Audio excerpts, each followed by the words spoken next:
ప్రకటన గ్రంథ వివరణలో భాగంగా 16వ భాగం 9వ అధ్యాయం 1 నుండి 12 వచనాలను మనం నేర్చుకున్నాం.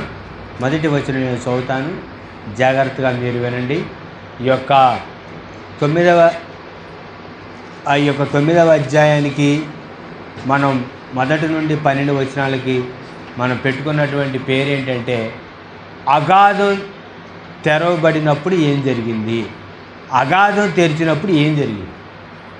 అగాధం మొదటి వచనం, 5వ దూత బోర ఊదినప్పుడు ఆకాశం నుండి భూమి మీద రాలిన ఒక నక్షత్రమును చూచితిని. అగాధం యొక్క తాళపు చెవి అతనికి ఇవ్వబడెను. మొత్తం 7 దూతలు బోర్లు ఊదుతారు. 4 దూతలు బోర్లు ఊదినప్పుడు ఏం జరిగిందనే విషయాన్ని గడిచినటువంటి వారం మనం నేర్చుకున్నాం. 5వ దూత బోర ఊదినప్పుడు ఏం జరిగిందంటే, 5వ దూత బోర ఊదినప్పుడు ఆకాశం నుండి భూమి మీద రాలిన ఒక నక్షత్రమును చూచితిని. ఆకాశం నుండి భూమి మీద ఒక నక్షత్రం రాలింది. మరి ఆకాశము నుండి భూమి మీదకి ఒక నక్షత్రం రాలింది. నక్షత్రము అంటే నక్షత్రమా? ఫ్యాన్ కట్టండి, కట్టండి. నక్షత్రము అంటే నక్షత్రమా? కాదు. నక్షత్రం అంటే నక్షత్రము కాదు. నక్షత్రం అంటే ఎవరంటే, నక్షత్రము అంటే ఎవరంటే ఒక వ్యక్తి.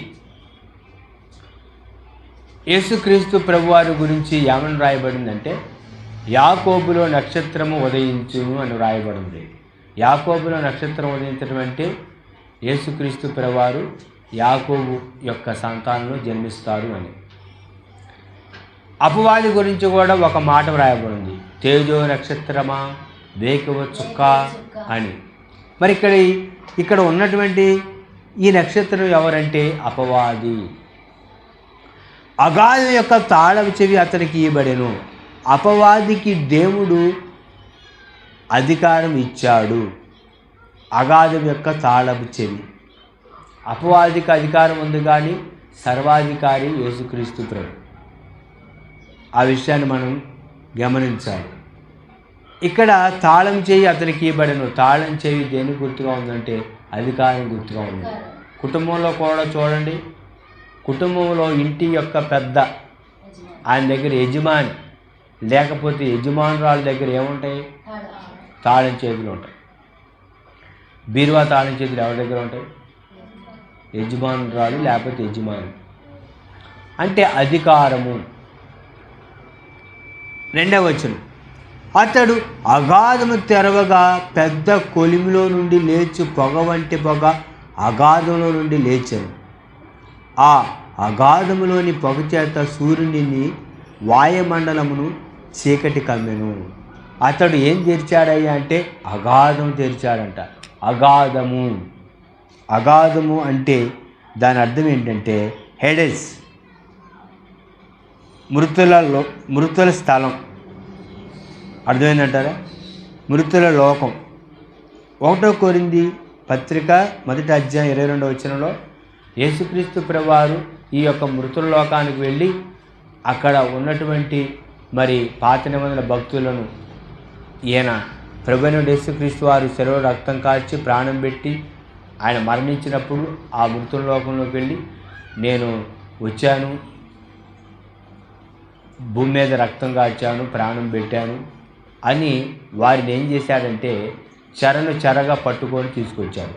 అప్పుడు పరదేశికి తీసుకొచ్చాడు ఆయన. పరదేశి యేసుక్రీస్తు ప్రభు అంటే పాత నిబంధన భక్తులు ఎదురు చూసినటువంటి మెస్సయ్య క్రీస్తు ఎవరంటే యేసు. కనుక ప్రభు ఈ యొక్క వాక్య భాగంలో ఈ విషయము స్పష్టంగా వ్రాయబడి ఉంది, అగాధం. అందుకని మనము దేవుని వాక్యంలో చూస్తే లాజరు ధనవంతుడు సందర్భంలో కూడా అక్కడ వాళ్ళు ఎక్కడికి, ఇక్కడ వాళ్ళు అక్కడికి వెళ్ళలేరు అని చెప్పి అబ్రహాము చెప్పారు. అగాధం తెరవగా పెద్ద కొలిమిలో నుండి లేచు పొగ వంటి పొగ ఆ అగాధం నుండి లేచను. పొగ లేచింది. ఆ అగాధంలోని పొగ చేత సూర్యుని వాయుమండలమును చీకటి కమ్మెను. సూర్యునికి వాయుమండలానికి ఏం కమ్మింది? చీకటి. చీకటి కమ్మితే సూర్యుడు ఏమైపోతాడు? కనపడు. వాయుమండలం అంటే ఆకాశం. అర్థమైందంటారు? ఆకాశంలో సూర్యుడు చూడండి, వాతావరణము మనకి మబ్బు బట్టి ఉన్నప్పుడు మనకి సూర్యుడు రాదు. మరి అప్పుడు మనకేముంటుంది? చీకటి ఉంటుందా? మబ్బు బట్టి ఉన్నప్పుడు ముసురప్పుడు సూర్యుడు కనపడ్డు. అప్పుడు మనకి వెలుగు ఉంటుందా? చీకటి ఉంటుందా? చీకటి ఉంటుందా? వెలుగు ఉంటుంది. వెలుగు వేరు, సూర్యుడి కాంతి వేరు. ఉదయకాల సమయంలో సూర్యోదయం అవ్వకముందే ఉండేటటువంటిది ఏంటంటే వెలుగు. దేవుడు వెలుగు కమ్మని పలుకుగా, వెలుగు వేరు, సూర్యుడి కాంతి వేరు. సూర్యాస్తమయం అయిన తర్వాత కూడా ఏముంటుంది? అర్థమైందా? వెలుగు వేరు, సూర్యుడి కాంతి వేరు, చీకటి వేరు. వెలుగు. ఇప్పుడు వాయుమండలమున చీకటి కమ్మెను. వాయుమండలంలో చీకటి కమ్మితే ఏముండదు? ఆకాశములో అది దాని ఏమంటారు? వాయుమండలం. వాయువు అంటే గాలి. ఆ ప్రాంతంలో చీకటి కమ్మితే ఏముండదు? ఇక వెలుగు ఉండదు. అంతా ఏంటి? చీకటి. ఏంటండి? చీకటి. తర్వాత ఆ పొగలో నుండి మిడతలు భూమి మీదకి వచ్చాను. 3వ వచనం. భూమిలో ఉండు తేళ్లకు బలమున్నట్టు వాటికి బలమియ్యబడిను.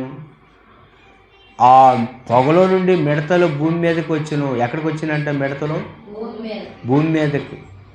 భూమిలో ఉండు తేళ్లకు బలమున్నట్టు వాటికి బలమియ్యబడిను. తేళ్లకి ఏముంటుంది? ఎక్కడ ఉంటుంది?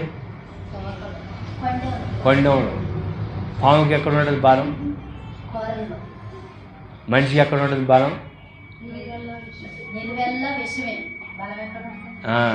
మనిషికి బలం ఎక్కడ ఉంటుందంటే కండల్లో ఉంటుంది. అర్థమైందంటారా? తేళ్లకు ఏముంటుందంటే బలం ఉంటుంది. మిడతలు వచ్చినాయి అన్నమాట. ఎక్కడి నుండి? కొలిమిలో నుండి. పాత నిబంధన గ్రంథంలో దేవుని యొక్క వాక్యంలో నిర్గమాకాండం 10వ అధ్యాయం 12 నుండి 15 వచనాలు మనం చూస్తే పాత నిబంధనలు ఏమి వచ్చినాయి అంటే నిర్గమాకాండంలో ఐగుప్తు దేశంలో మిడతలు వచ్చినాయి. మిడతల దండు. అంతేకాదు కానీ 3 రోజులు కటిక చీకటి కమ్మింది ఐగుప్తులు. అసలు మనిషికి ఎక్కడ ఉండాలి ఆవిడ కూడా. ఇదంతా సంఘం ఎత్తబడిన తర్వాత జరగబోయేటటువంటి శ్రమలు. మరి ఎందుకు మనం నేర్చుకోవాలి? క్రీస్తుని అంగీకరించిన మనము మేలు కొరకు పట్టాలి, ఆదరణ ఉంటాను, అర్థమైందా? జాగ్రత్తగా ఉంటాను, సిద్ధపడిగా ఉంటాను. ప్రభు రాకడ కొరకు సిద్ధపాటు కలిగి ఉండటానికి దేవుడు ముందుగా మనల్ని హెచ్చరిస్తూ ఉన్నాడు వాక్యంలో నుండి. 4వ వచనం. మరియు నొసళ్ళ యందు దేవుని ముద్ర లేని మనుషులకే తప్ప భూమిపైనున్న గడ్డికైనను మొక్కలకైనను మరి ఏ వృక్షంకైనను హాని కలుగ చేయకూడదని వాటికి ఆజ్ఞ ఇయ్యబడను. ఏమి ఇవ్వబడను? ఆజ్ఞ. ఎవరిచ్చారు ఆజ్ఞ? దేవుడిచ్చాడు ఆజ్ఞ. మొక్కలకి కానీ చూడండి, గడ్డికైనను వృక్షానికైనను హాని కలుగ చేయకూడదని వాటికి ఆజ్ఞ ఇవ్వబడెను. అగాధంలో నుండి వచ్చిన మిడతలకు దేవుడు ఆజ్ఞ ఇచ్చాడు. ఏం ఆజ్ఞ? మొక్కకి, గడ్డికి, వృక్షానికి హాని చేయకూడదు. దేవుని ముద్ర లేని మనుషులకే తప్ప. ఏ ముద్ర? దేవుని ముద్ర. దేవుని ముద్ర ఏంటి? పరిశుద్ధాత్మ దేవుడు నువ్వు కలిగి ఉన్నప్పుడు, మారుమనసు పొంది బాప్తిసం తీసుకొని రక్షించబడ్డప్పుడు నీలో పరిశుద్ధాత్మ దేవుడు ఉంటాడు. నీవు దేవుని ముద్ర కలిగి ఉంటావు. ఏ ముద్ర? దేవుని ముద్ర. ఐగుప్తులో వచ్చినటువంటి మిడతల దండు, అక్కడ అద్భుతం ఏంటంటే కూర మొక్కలన్నింటినీ తినేసింది మిడతలు. దేవుని యొక్క తెగులు వచ్చింది ఐగుప్తు దేశం మీద. కానీ ఇక్కడ గడ్డికి, మొక్కకి, వృక్షానికి హాని కలుగు చేయకూడదు. దేవుని ముద్ర కలిగిన వారికి హాని చేయకూడదు. దేవుని ముద్ర కలిగిన వారికి హాని చేయకూడదు. నీకు నాకు ఏ ముద్ర ఉండదు తెలుసా? దేవుని ముద్ర. ఏ ముద్ర? నీవు పలానా రాష్ట్రానికి చెందిన దానివి, నీవు ఉచిత బస్సు ఎక్కాలంటే ఆధార్ కార్డు చూపిస్తే అక్కడ ఏముంటుంది? నీ అడ్రస్ ఉంటుంది, నీ రాష్ట్రం ఉంటుంది. మరి నీ అడ్రస్లో వేరే రాష్ట్రం ఉంటే నిన్ను ఉచిత బస్సు ఎక్కించుకుంటారా? అందుకని డ్రైవర్లు చెప్తూ ఉంటారు, ఇది ఉచిత బస్సు కాదు, మీకు ఫ్రీ టికెట్ లేదు, ఈ బస్సు ఎక్కితే మీరు డబ్బులు ఇవ్వాలి అని చెప్తారు. అర్థమైంది మీకు? దేవుని ముద్ర. నీకు దేవుని ముద్ర ఉందా, ఏ ముద్ర ఉందా అనేది ఎవరికి తెలిసింది? మిడతలకు తెలిసింది. ఎవరికి? మిడతలు. నీవు దేవుని కుమారుడు అని దెయ్యాలు యేసుక్రీస్తు ప్రభువు గురించి చెబుతాను. మనుషులు తెలియట్లా దేవుడు ఎవరు తెలుసు?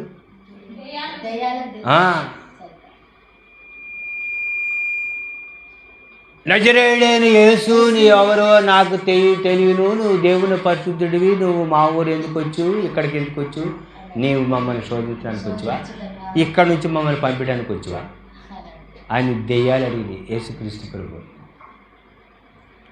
పుతోను అని దెయ్యం పట్టినటువంటి చిన్నది సర్వోన్నతమైన మార్గాన్ని మీకు తెలియజేయటానికి పౌలు సేల వచ్చారని చెప్పింది. ఎవరు దేవుని పిల్లలు, ఎవరు అపవాది పిల్లలు అనేది మిడతలకు తెలిసింది ఆ రోజు. చూడండి దేవుని వాక్యం వినండి. ముద్ర ఉన్నవారు రక్షణలో ఉన్నవారు, ముద్ర లేనివారు రక్షణలో లేనివారు. అందుకనే ఇప్పుడు మనము పశ్చాత్తాపడి ప్రభు అయినటువంటి యేసుక్రీస్తు వైపు తిరగాల. మనుషులు ఏం చేయాలా? పశ్చాత్తాపడి ప్రభు అయిన యేసుక్రీస్తు వైపు తిరగాల. వినండి దేవుని వాక్యం 5వ వచనం 9వ అధ్యాయం 16వ భాగం ప్రకటన గ్రంథ వివరణ. మరియు వారిని చంపుటకు అధికారం ఇవ్వబడలేదు, కానీ 5 నెలల వరకు బాధించుటకు వాటికి అధికారం ఇవ్వబడిను. వాటి వలన కలుగు బాధ తేలు మనుషుల్ని కుట్టినప్పుడు ఉండు బాధ వలె ఉండును. 5 నెలల్లో బాధ కలగజేయటానికి వీటికి ఏమి ఇవ్వబడిను? అధికారం ఇవ్వబడిను. చంపటానికి కాదు అధికారం ఇచ్చింది, బాధ కలగజేయటానికి. మరి అవి బాధ కలగజేసినప్పుడు ఎలా ఉంటుంది బాధ? తేలు మనుషుల్ని కుట్టినప్పుడు ఉండు బాధ వలె ఉండును. తేలు మనుషుని కుడితే ఎలా ఉంటుంది? తేలు మనిషిని కుట్టినప్పుడు తీవ్రమైన మంట, నొప్పి, తిమ్మిరి, శ్వాసకు ఇబ్బంది, రక్తపోటు పెరిగిద్ది, కొన్నిసార్లు స్పృహ కోల్పోవచ్చు. తేలు కుడితే ఎట్లా ఉంటుంది అదే మీకు. మరి తేలు కుట్టినప్పుడు ఉండే బాధ ఎంతకాలం ఉంటుందంట? ఎంతకాలం కుడతాయంట? ఇవి 5 నెలలు. ఒకరోజు కాదు, 2 రోజులు కాదు, 5 నెలలు. వినండి 6వ వచనం. ఆ దినములలో మనుషులు మరణమును వెదుకుదురు గాని అది వారికి దొరకదు. చావవలనని ఆశపడుదురు కానీ మరణం వారి వద్ద నుండి పారిపోవును. 5 నెలలు తేలు కుట్టినట్టు ఈ మిడతలు కొడతా ఉంటే ఆ బాధను తట్టుకోలేక చచ్చిపోదాం అనుకుంటే చావవలనని ఆశపడుదురు. ఏమవ్వాలని? చావాలని ఎవరు ఆశపడతారా? బ్రతకాలని ఆశపడతారు. డాక్టర్ గారు ఎలాగైనా చేసి మామూలుని బ్రతికించండి, వాడు కొంతకాలం బతకాలని వాడు ఆశపడతా ఉన్నాడు, మేము కూడా ఆశపడతా ఉన్నాం. ఎలాగైనా వాడిని బతికించండి. ఎవరు కూడా చావాలని ఆశపడరు, బతకాలని ఆశపడరు. ఇంకా బతకాలని. కానీ ఇక్కడ వ్యతిరేకం, మనుషులు చావాలని ఆశపడతారంట. చచ్చిపోతే మంచిది అనుకుంటారంట. 5 నెలలు బాధపడతారంట. మరణము వారికి, మనుషులు మరణమును వెతుకుదురు కానీ అది వారికి దొరకనే. మరణము వారి యొద్ద నుండి పారిపోవును. పారిపోద్దంట. చూడండి ఎలా ఉంటుందో. చచ్చిపోదామంటే చావు రాదు. ఒక పక్క ఇవి కొడతా ఉంటాయి. చచ్చిపోదామని ఆశపడితే చావు రాదు. ముందు నొయ్యి వెనక గొయ్యి అన్నట్టు. అర్థమేంటారా? ఆనాడు శ్రమ నుండి తప్పించి నాదుడే లేడు. అదే ఆ రోజు యేసయ్య ఉగ్రత రోజు.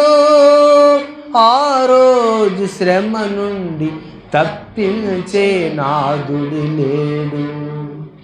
సూర్యుడు నలుపై ఏ రోజు, చంద్రుడు ఎరుపై ఏ రోజు. పుట్టకొక్క చెట్టుకొక్కరై అనాథలై ఏడ్చే రోజు. ఆ రోజు శ్రమ నుండి తప్పించే నాదుడు లేడు. ఎలా ఉంటుందండి పరిస్థితి? అవి మిడతలు చూసారా? 7వ వచనం. ఆ మిడతల రూపములు యుద్ధమునకు సిద్ధపడిన గుర్రములు పోలి ఉన్నవి. ఎలా ఉందంట వాటి పోలిక? గుర్రాలు యుద్ధానికి సిద్ధపడితే ఎలా ఉంటాయో అలా ఉంటాయి అంట. భయంకరమైన తీర్పు. యోవేలు గ్రంథం 1వ అధ్యాయం 4-6 వచనాలు. పాత నిబంధనలో అప్పుడు తీర్పు వచ్చింది. దేవుని తీర్పు అండి ఇది. దేవుని యొక్క ఉగ్రత చూడండి. బంగారం వలె మెరియు కిరీటము వంటివి వాటి తల మీద ఉండెను. కిరీటము, అధికారం. వాటి ముఖములు మనుష్య ముఖముల వంటివి. ఎలా ఉంటాయి అంటే వాటి ముఖాలు? మిడతలు ఇక్కడ వర్ణిస్తున్నాడు. భక్తుడైనటువంటి శిష్యుడైనటువంటి యోహాను ఆ యొక్క దర్శనాన్ని చూసినప్పుడు వర్ణిస్తున్నాడు. వాటి యొక్క వెంట్రుకలు స్త్రీల తల వెంట్రుకలు, వాటి ముఖము మనుష్య ముఖము, వాటి యొక్క తలలో బంగారం వలె మెరిసి. అవి ఎలా ఉన్నట్టే గుర్రాలు పోలి ఉన్నవి. తర్వాత 8వ వచనం. వాటి పండ్లు సింహపు కోరల వలె ఉండెను. సింహం కోర ఎక్కడ తెలుసా? సింహం నోరు తెరిచి అవి గర్జిస్తే భయపడతారు. ఒకసారి సింహం గర్జిస్తే నేను చూసే ఇంత వెడల్పు నోరు తెరిచింది. అది వాటి యొక్క అవి అరిచినప్పుడు ఆ అరుపు అయినటువంటి పక్షులు భయపడ్డాయి. వాటి యొక్క ఆకారం అర్థమేంటారా? అలా ఉందంట ఈ మిడతలు. మనం చూసే మిడతలు కాదు. మనం ఇప్పుడు మిడతలు చూస్తాను, అవి ఆమె చేస్తే. ఈ మిడతలు కాదు ఆ మిడతలు. ఈ మిడతలు కాదు ఆ మిడతలు. వినండి 8వ వచనం. స్త్రీల తల వెంట్రుకల వంటి వెంట్రుకలు వాటి ఉండెను. వాటి పండ్లు సింహం కూర వలె ఉండెను. 9వ వచనం. ఇనుప మైమరు వంటి మైమరువులు వాటి కొండెను. వాటి రెక్కల ధ్వని యుద్ధమునకు పరిగెత్తునట్టి విస్తారమైన గుర్రపు రథముల ధ్వని వలె ఉండెను. ఎలా ఉందంట వాటి యొక్క ధ్వని? గుర్రాలు యుద్ధానికి సిద్ధపడ్డప్పుడు ఎలా ఉంటుందో అలా ఉందంట. పరిగెత్తున్నటువంటి గుర్రాలు మిడతలు వస్తాయి అంటే ఒక్కొక్కటి ఏమైపోతారు, పరిగెత్తుతుంటారు. చూడండి 10వ వచనం. తేళ్ల తోకల వంటి తోకలను కొండ్లును వాటి కొండెను. తేళ్లకి ఏముంటాయండి? కొండ్లు ఉంటాయి. తేళ్ల తోకల వంటి తోకలు ఉంటాయి. ఆడికి తేళ్లకి ఎలాగైతే తోక ఉంటుందో వీటికి కూడా తోక ఉంటుంది. ఆ తోకకి ఏముంటుంది? కొండే ఉంటుంది. చూడండి, మనుషులకు హాని చేయుటకు వాటికి అధికారం ఉండెను. తోకల చేత మనుషులకు హాని చేయుటకు వాటికి అధికారం ఉండెను. మిడతలు రెక్కలతో అది ఎగురుకుంటా వచ్చి మనుషుణ్ణి ఈ యొక్క కొండతో అట్టంటే ఎట్లుంటుంది ఏమండి? యుద్ధమునకు సిద్ధపడిన రథాలు గుర్రాలు అట్టొస్తాయి అంట. అదేంటి ఈ కొండతో ఇట్టంటే ఎలా ఉంటుంది? మనుషులకు హాని చేయుటకు వాటికి అధికారం ఉండెను. అధికారం ఉందంట. ఎన్ని నెలలు? 5 నెలలు. 5 నెలల్లో ఏముండదు? చావు ఉండదు.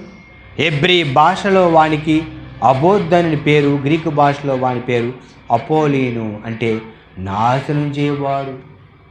ఏం చేస్తున్నాడు? మొదటి శ్రమ గతించును, ఇదిగో మరి 2 శ్రమలు అటు తర్వాత వచ్చును. ముందు ఉంది ముసలి పండగ అయిపోలే, ఇంకా ఏమున్నాయంట? 2 శ్రమలు అటు తర్వాత వచ్చును. ఇంకా ఉన్నాయంట 2 శ్రమలు. చచ్చిపోదాం అనుకుంటే చావు లేవు. ఎక్కడున్న మిడతలు ఏం చేస్తున్నాయి? కొడుతున్నాయి. మిడతలు కుట్టినప్పుడు ఎట్లా ఉంటుంది? తేలు కుడితే ఎలా ఉంటుందో అలా ఉంటుంది. తీవ్రమైన మంట, నొప్పి, తిమ్మిరి, రక్తపోటులో మార్పు, శ్వాసకి ఇబ్బంది, స్పృహ కోల్పోవడం. ఎప్పుడైనా కుట్టిందా తేలు? మీకు కుట్టిందా? ఎట్లా ఉంటుంది తేలు కుడితే? తిమ్మిరి పడుతుంది, మామూలుగా ఉండదు, మంటకి ఎత్తిపోతుంది. ఈ తేలు కుడితేనే తిమ్మిరుంటే ఆ తేలు కుడితే, తేలు లాంటి మిడత కుడితే ఎట్లుంటుంది? మిడతకున్నటువంటి కొండంతో కుడితే తేలు కుడితే ఎట్లుంటుందో అట్లుంటుంది. చూడండి బాధ. మనుషులే మరణించాలని మరణాన్ని వెతికితే మరణం ఏమైపోద్దంటే పారిపోదు. చద్దామంటే చావు రాదు, బతుకుదామంటే ఈ మిడతల బతకని. చూడండి ఎలా ఉంటుంది. లోక ఆరంభం నుండి అట్టి శ్రమ కలుగలేదు. మనుషులు మరణం వెతుకుతారు కానీ వారికి దొరకదని యేసుక్రీస్తు ప్రభువారు చెప్పారు. ఆ దినములు తక్కువ చేయబడాలని కోరుకుంటా కానీ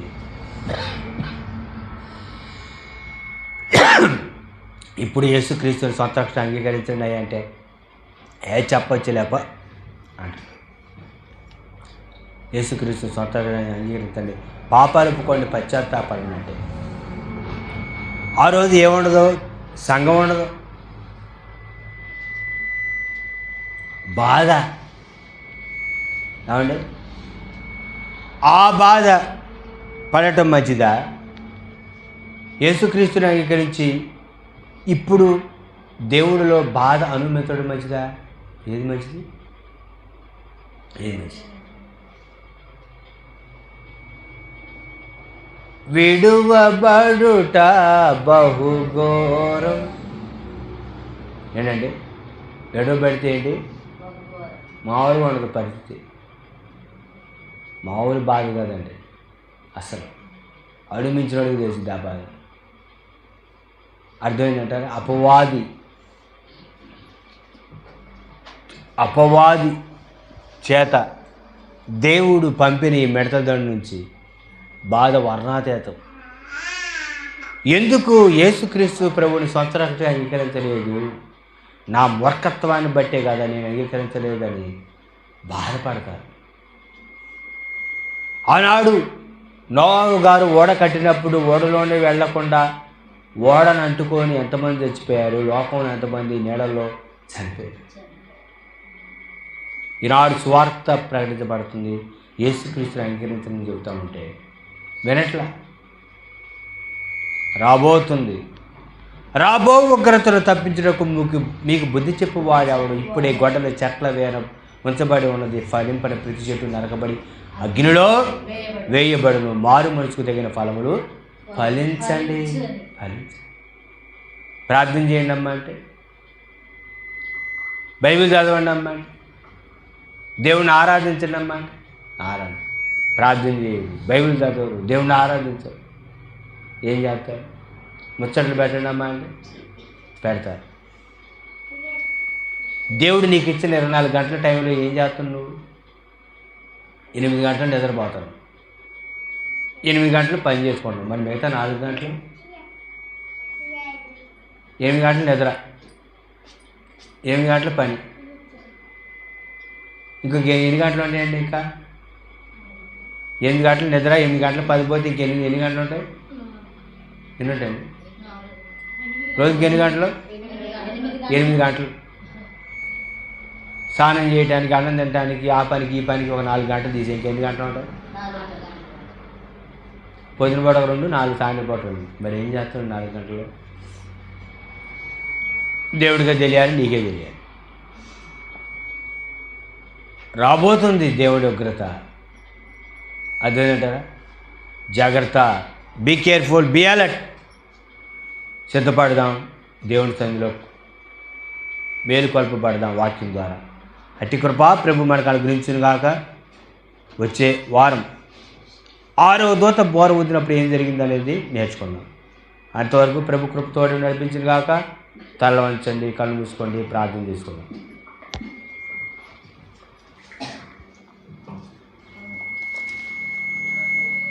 దేవుని వాక్యం వినండి, ప్రభు రాకడ సిద్ధపడండి, మానవస్తుంది బాప్తిస్మం రక్షించబడండి.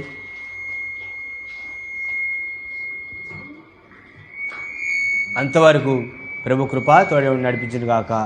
మన ప్రభువును రక్షకుడైన యేసుక్రీస్తు నామములో అందరికీ వందనాలు. లైక్ చేయండి, వాక్యం షేర్ చేయండి. కొత్తగా ఛానల్ చూస్తున్న వారు సబ్స్క్రైబ్ చేసుకోండి. సబ్స్క్రైబ్ చేసుకున్నవారు దేవుని వాక్యం వినండి. దేవుని స్తోత్రం. ప్రభు నామములో అందరికీ వందనాలు. మీ సహోదరుడు పాస్టర్ ఆర్ డానియల్. ఆమేన్.